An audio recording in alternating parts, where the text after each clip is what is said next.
Ubifol, excelência em nutrição vegetal.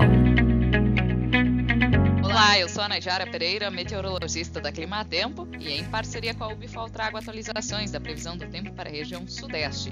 O grande destaque do momento é que estamos sob influência do fenômeno El Niño. Nesse mês de junho, o aquecimento do Oceano Pacífico Equatorial atingiu limiares que superam o mínimo para a caracterização do El Niño, que é de meio grau positivo persistente de desvio da temperatura da superfície do mar aqui no Oceano Pacífico Equatorial. Então já estamos com limiares que superam essa caracterização do fenômeno El Niño, já estão indicando a atuação do fenômeno e tudo indica que ele deve persistir ao longo da próxima primavera e do próximo verão.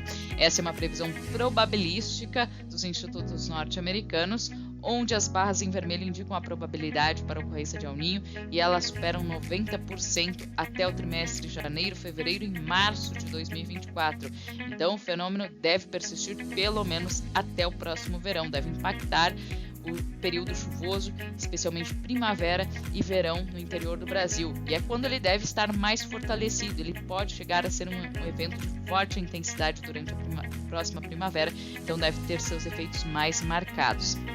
Esse fenômeno normalmente tem impactos mais efetivos sobre as áreas mais ao sul do Brasil, onde intensifica os sistemas meteorológicos e aumenta as chuvas, e traz um risco maior para a estiagem nas áreas mais ao norte. No sudeste, os efeitos não são tão marcados, mas nas áreas mais ao sul, poderemos ter um pouco mais de umidade devido às frentes frias que vão estar atuando na região sul. E além disso, o fenômeno El Niño, que é caracterizado pelo aquecimento do Oceano Pacífico Equatorial, também deixa a atmosfera mais aquecida. Então, são esperadas temperaturas também mais elevadas. Isso diminui o risco de um inverno rigoroso. A gente pode acompanhar aqui nesses mapas o que se espera para a estação, para o inverno que começou no dia 21 de junho. O primeiro mapa é o desvio da precipitação previsto para os próximos 3 meses. E o segundo mapa é o desvio da temperatura. Então, para a região sudeste, a gente observa que São Paulo, sul de Minas, sul do Rio de Janeiro, pode ter um pouco mais de umidade do que o normal, uma condição parecida com a região sul, devido à maior atuação de frentes frias. As demais áreas da região, uma condição dentro da normalidade, e normalidade para essa época do ano é pouca chuva. Nas temperaturas, a gente observa que grande parte do Brasil deve ter temperaturas acima do normal, então deveremos ter um inverno um pouco mais quente do que o normal. Isso não descarta completamente o risco de frio sobre o sudeste, mas isso é um indicativo que as ondas de frio devem ser menos frequentes e duradouras, então diminui também o risco para a ocorrência de geadas em áreas de cultivos suscetíveis ao frio, como milho segunda safra, cana-de-açúcar e café do sudeste. Vamos agora acompanhar a previsão mês a mês para esta região. Para o mês de julho, as condições para chuvas diminuem um pouco em relação ao mês de junho. Mês de junho, com bastante muitas frentes frias passando pelo centro-sul do país, trouxeram mais chuvas, especialmente para o estado de São Paulo. Em julho, a tendência é de pouca chuva. São Paulo, sul de Minas, Rio de Janeiro, até mesmo o Espírito Santo pode ter um ligeiro desvio negativo de precipitação. Agora, para o mês de agosto, a gente já observa um pouco mais de umidade. Deveremos ter episódios de chuva um pouco mais frequentes, com volumes acima da média em partes de São Paulo e sul de Minas Gerais.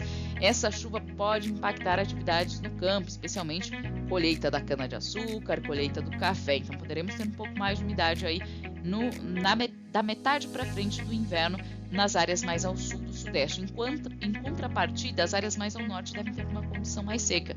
Isso preocupa principalmente para o Espírito Santo. Lá mais na frente, a falta de chuva no Espírito Santo, que é algo característico dos anos de El Niño, pode impactar a produtividade do café conilon. Mas, por enquanto, no inverno, esse tempo seco é favorável para as atividades de colheita. Agora é o momento de colheita do café, então tempo seco e mais aquecido favorece a colheita. Só que lá na frente pode faltar umidade, especialmente aqui entre o Espírito Santo, áreas mais ao norte de Minas Gerais também. Agora, no mês de setembro, que é o mês marcado pela chegada da primavera, quando se espera o retorno das chuvas para o interior do Brasil, a gente observa condições entre a média sobre o sudeste e ligeiramente acima da média em algumas áreas, especialmente aqui entre São Paulo, sul de Minas, zona da Mata Mineira e partes do Rio de Janeiro. Então, por enquanto, com o El Niño, diminui o risco para atraso no retorno das chuvas. A característica da chuva até muda, ocorre mais na forma de pancadas, aquelas pancadas típicas de verão que podem ser fortes, mas são mais isoladas e não devem ser persistentes. Mas, por enquanto, há uma tendência que a chuva retorne já a partir de setembro, então favorecendo o aumento da umidade e principalmente a instalação dos cultivos de verão, como é o caso da soja. Vamos acompanhar agora o que se espera das temperaturas. Com El Niño, a atmosfera fica mais aquecida, diminui o risco de frio extremo sobre o sudeste. Então, a gente observa aqui manchas de frio mais intenso, aqui em tons de roxo e lilás, concentradas no sul do Brasil.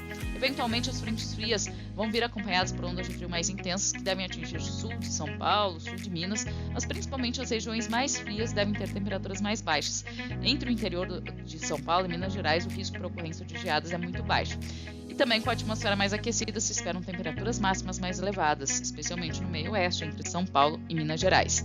Em agosto, o calor da tarde deve se intensificar ainda mais no interior do Brasil. E a gente observa que manchas bem avermelhadas aqui no interior do sudeste e centro-oeste, indicando temperaturas que podem ultrapassar até 30 graus, 33 graus durante as tardes.